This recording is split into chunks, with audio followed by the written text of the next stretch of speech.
저희들이 왼쪽에 저희들이 1주제와 관련된 토론자와 발표자가 계시고요.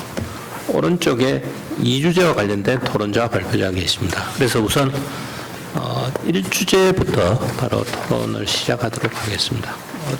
사회자의 말씀, 저의 말씀은 되게 생략을 하고 바로 앉은 순서대로 제가 부탁을 드리겠습니다. 그래서 이미 토론문은 발표자와 토론자가 이미 저희들이 공유를 했기 때문에 가급적 오늘은 좀 저희 말씀들을 들어주시는 우리 청중들을 위해서 좀 간략히 말씀해 주시면 어떨까 싶습니다. 우선 이영환 교수님부터 부탁드리겠습니다.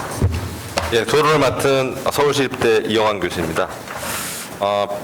일단 그 발표자의 증권거래소 세수 관련된 정리와 발표 잘 들었고요. 상당 부분 저도 그 발표자의 의견에 동감합니다. 다만 이제 증권거래세 폐지에 따른 우려나 대응 방안에 대한 반대 논리도 충분히 논의가 될 필요가 있다고 생각합니다. 일단 이제 증권거래세를 완전 폐지를 좀 하기 정부가 좀 우려하는 사항 중에 하나는 물론 세수가 문제가 중요하지 않은 것은 여기서는 많이 고려가 안 된다고는 하지만 2018년까지 6조 원의 지금 세수가 지금 거치고 있는 상황입니다. 그리고 이제 이게 또 그 상등세 세수와 거의 유사한 수준이기 때문에 6조 원이 적은 숫자는 아니거든요. 그 다음에 이제 세수의 예측 가능성도 비교적 높다라고 볼 수 있습니다. 그래서 이 비교적 안정적인 세수 6조 원가량을 이제 포기하는 것이 정부 입장에서 용이하지 않았을 것 같다라는 생각이 들고, 따라서 이 세수 감소에도 불구하고 증권거래세를 폐지하는 당위성이 충분히 소명될 필요가 있다라고 생각을 합니다. 그래서 일단 생각할 수 있는 것은 그 과세 이론의 명분에 부합한다. 이제 그 과세 자본이득세를 과세하는 것이. 그 다음에 그 안정적 세수가 감소함에도 불구하고 이 자본시장의 효율성 제고나 거래량 제고를 통한 경제적인 순영향이 있을 것입니다.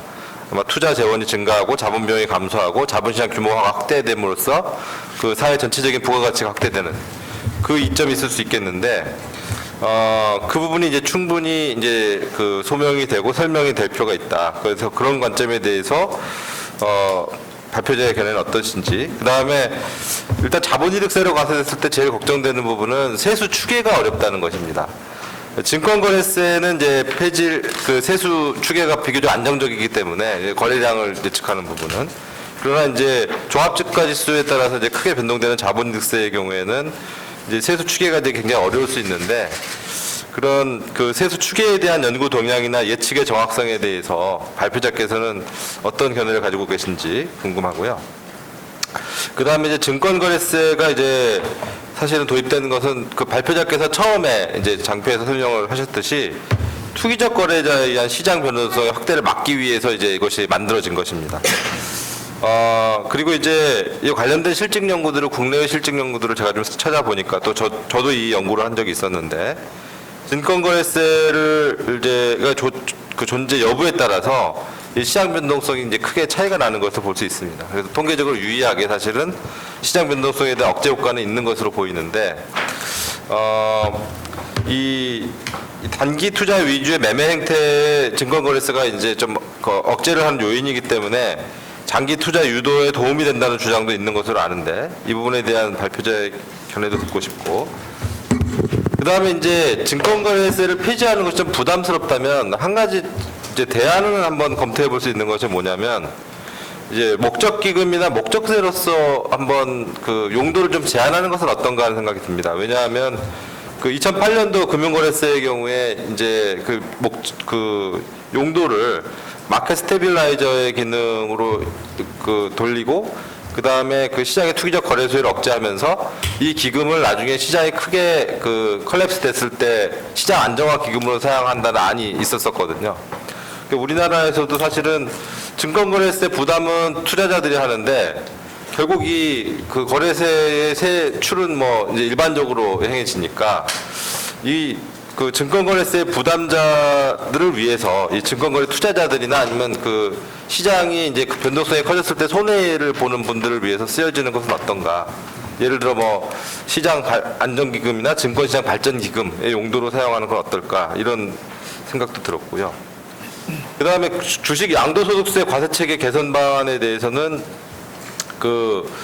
일단 간단한 실증 분석을 우리 발표자께서 해주셨는데 저도 10분 내 동의하는 바입니다. 왜냐하면은 이런 대주주 비율 언저리에서 주식 양도소득세를 회피하기 위한 실증 연구들이 사실 여러 군데 보고가 되고 있거든요. 그래서 저도 우리 발표자의 어떤 1월, 12월에 실증 분석 결과뿐만 아니라 여러 연구에서 지지가 되고 있기 때문에 이를 방지하는 어떤 방안을 모색할 필요가 있다라는 데는 크게 동의하는 바입니다.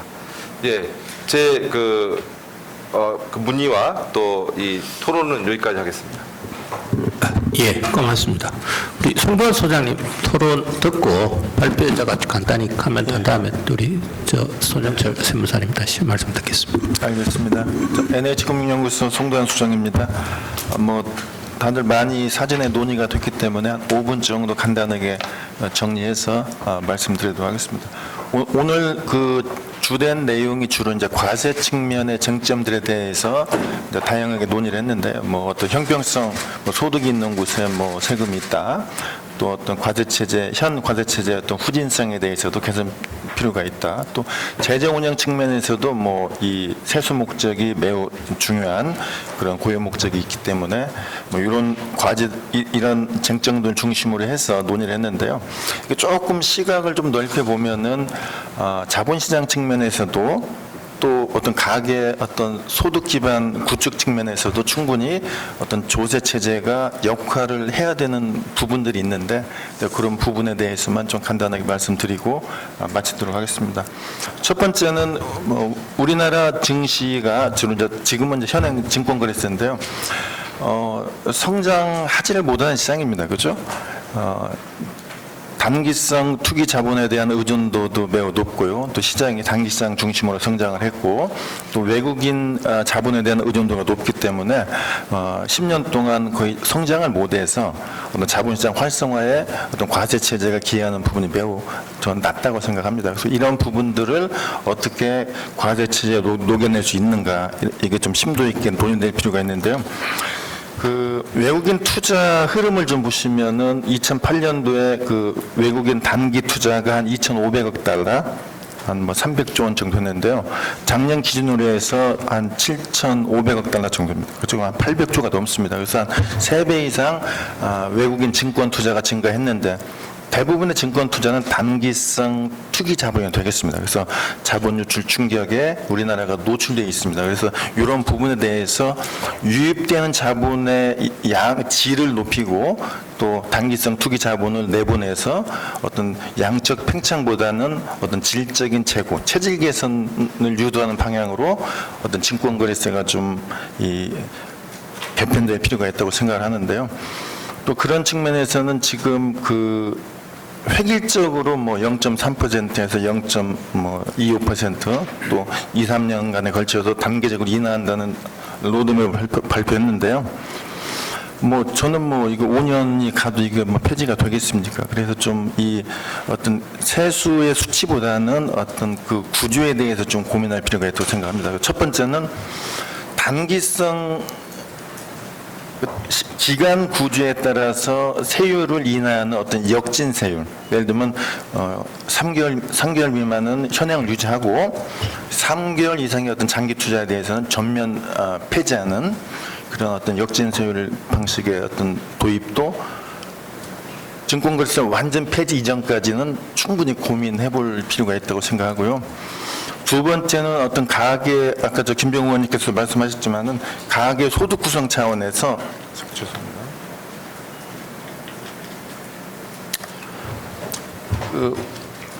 미국은 65%가 금융자산을 보유하고 있고요. 우리는 70% 이상이 부동산 자산을 보유하고 있는데요.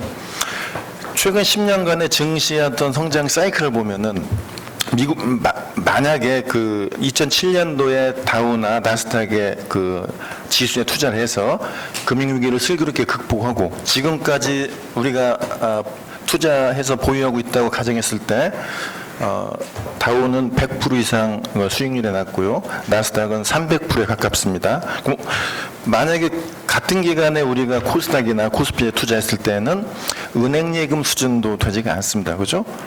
거짓 제자리 걸음하고 있기 때문에 어떤 시장 활성화 측면에서 과세 체제가 반드시 역할을 해야 된다. 또 이런 측면에서는 양도세 도입 이전까지는 체제가 완전히 구축되기 이전까지는 현행의 어떤 증권거래세가 단기 그 기간 구조에 따라서 단기 투자는 현행을 유지하고 장기 투자는 폐지해서 장기 시장 중심으로 해서 증시가 형성될 수 있도록 조세 체제가 좀 유인을 줘야 되지 않는가 이런 생각을 하면서 제 말씀 마치도록 하겠습니다.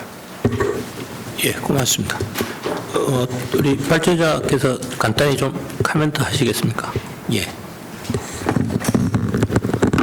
네, 두 분 토론자분께서 해주신 코멘트에 충분히 귀를 기울일 만한 내용들이 많이 포함되어 있는 것 같습니다. 일단 세수에 대한 고려가 필요하다는 이영원 교수님의 지적에 대해서는 증권거래세는 지금 2018년도에는 6조 원 정도였고요. 2019년도에는 8조 원 정도 증권거래세가 거쳤습니다. 올해는 10조 원이 넘을 걸로 보여지고요.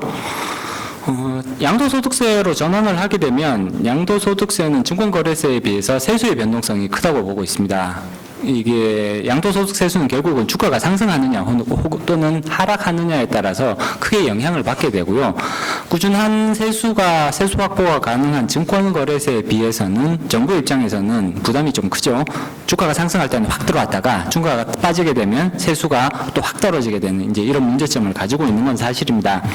다만 이 정도의 변동성 자체는 정부가 충분히 흡수할 수 있는 능력을 가지고 있다라고 개인적으로는 평가를 하고 있는데 사실 이거보다 조금 더 큰 문제는 증권거래세수와 양도소득세수 간에는 사실 구조적으로 좀 차이가 날 걸로 예상을 합니다. 예를 들어서 지금 현행 20%, 그다음에 지금 이제 정부가 내놓은 2천만 원 면세 범위, 그다음에 3년간 유예, 3년간 손익 2월 공제 가능한 부분, 이런 부분들까지를 다 감안을 했을 때 그럼 과연 증권거래세수를 커버할 수 있는 충분한 세수가 주식 양도소득세로부터 발생할 수 있느냐, 그 가능성은 사실은 좀 떨어진다고 보고 있습니다. 예를 들어 평균적으로 6조 원 정도 증권거래세가 거친다고 가정을 하면 양도소득세로 이렇게 전환을 했을 때 그럼 과연 6조 원을 충분히 커버할 수 있을 거냐? 현실적으로는 거의 어렵다고 보고 있죠. 아마 잘 나오면 4조 원 정도 가능하지 않을까. 물론 이게 이제 주가가 상승할 때는 6조 원 이상 충분히 나올 수 있다고는 보는데 이게 변동이 있으니까 그 이제 평균치 정도로 봐줘야 되는 거잖아요. 그러면 평균적으로 봤을 때 괜찮으면 4조 원 정도까지는 가능하지 않을까. 그렇지만 조금 이제 여러 가지 변수들을 감안을 하면 사실 4조 원 이하로 거칠 가능성을 더 높게 평가를 하고 있고요. 그런 점에서 봤을 때는 증권거래세수를 충분히 커버할 수 있는 양도소득세수가 이제 거칠 거냐, 여기에 대해서는 조금 부정적인 평가를 할 수밖에 없다. 사실 이런 것들이 결국은 증권거래세를 0.15%에서 유지하게 만드는, 이제 세제당국이 여기서 이제 멈추게 만드는 굉장히 중요한 원인으로 작용하고 있는 것 같다라는 생각은 듭니다. 증권거래세가 단기 투자 억제 효과가 있지 않느냐, 단기 투자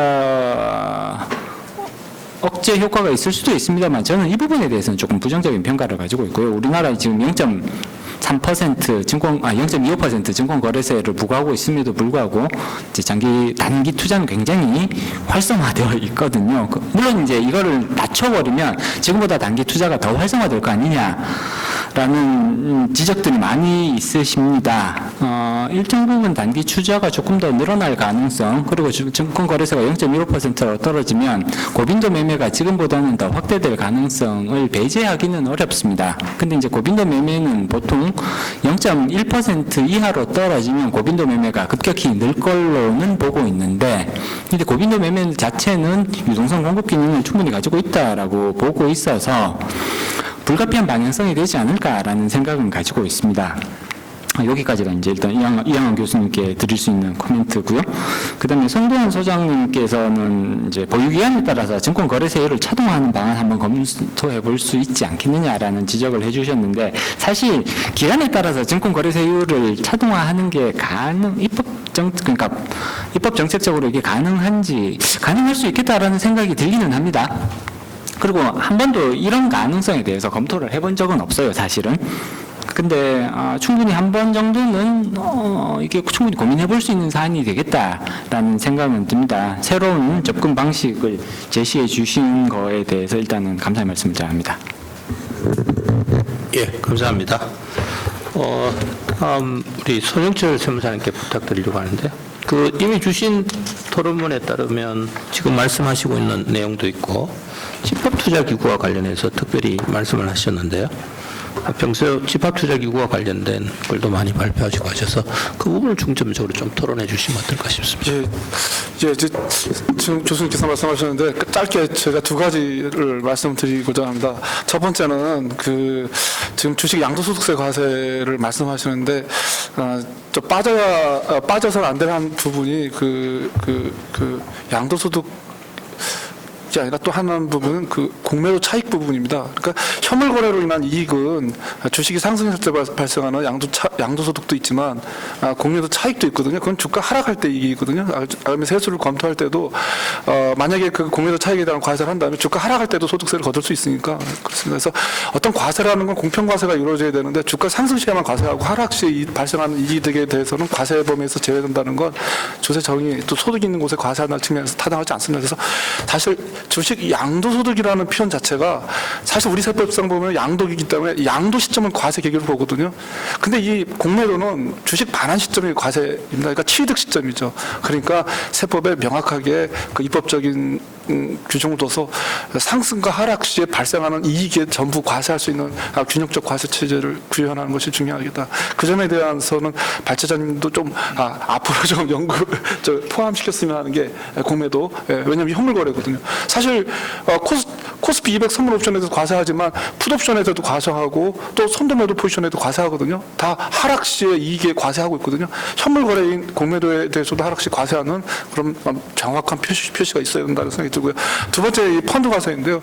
지금 보면은 적격 집합투자기구 세제라고 하고 있고요. 그런데 사실 외국의 예를 보면은 적격 집합투자기구의 범위에는 공모펀드만 포함하고 있습니다.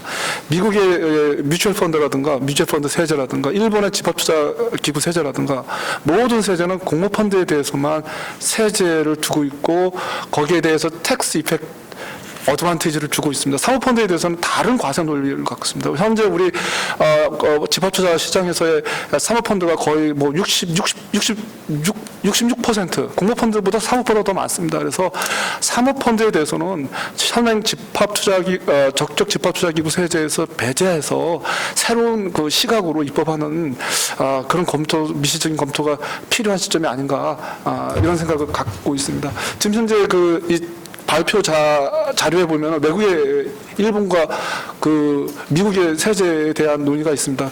그것도 다 제가 생각할 때는 공모펀드에 대한 것일 겁니다. 그래서 비규법적으로 보더라도 세제를 비규법적으로 검토할 때도 결국 공모펀드를 중심으로 할 수밖에 없고, 유럽이나 모든 외국의 세제도 다 집합투자기구 세제라면 다 공모펀드를 전제로 합니다. 사모펀드로 하지는 않습니다. 이상 토론을 마치도록 하겠습니다. 현재 주식시장 공매도가 당분간 아마 중지되어 있는 것 같은데 좋은 지적하실 것 같고요. 집합투자기구와 관련해서도 현재 우리 사회에서 많이 이슈가 되고 있는 게 사모펀드의 규제 측면을 주로 많이 말씀을 하시는데 오늘 또 세제 측면 말씀도 있어서 아주 귀한 말씀인 것 같습니다. 사모님 말씀하시고 또 우리 발제자께서 같이 해주시면 좋을 것 같습니다. 오늘 김문건 과장님이 오전에 발표하신 금융세제 개편 방안과 관련해서 큰 역할을 하셨기 때문에 오늘 대신 전성준 사무관님이 나와주셨습니다. 멀리까지 와주셔서 고맙습니다. 오늘 발표하신 내용과 관련해서 좀 배경이랄까 저희들 논의하는 사항과 관련해서 특별히 말씀해 주실 거 있으면 좀 말씀해 주셔서 고맙겠습니다. 예, 안녕하십니까. 오늘 정부에서 금융세제 선진화 추진 방향을 발표를 했습니다. 이미 다 언론에 나와서 아시겠지만 그거 관련해서 저희 김은건 과장께서 오늘 부득이 행사 참석 때문에 못 오게 돼서 담당 사무관인 제가 참석하게 됐습니다. 양해 부탁드리겠습니다.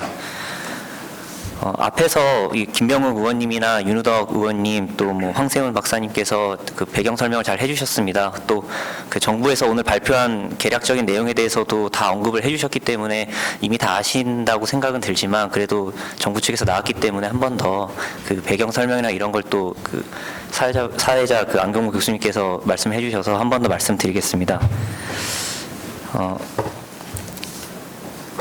먼저 이제 현재 우리나라의 금융소득 과세에 대해서는 크게 세 가지 비판이 주로 있어 왔습니다. 먼저 첫 번째로 들 수 있는 게 과세 불형평 문제입니다.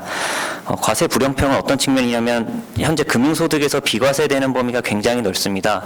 소액주주의 상장주식 양도차익이라든지 또 채권 양도차익이라든지 또 대부분의 파생상품 양도차익이 지금 현재 비과세로 되어 있습니다. 그러다 보니까 이제 근로소득이나 사업소득에 비해서 굉장히 과세 불형평을 야기한다는 비판이 있었습니다. 또 금융상품별로 과세 체계가 굉장히 다릅니다.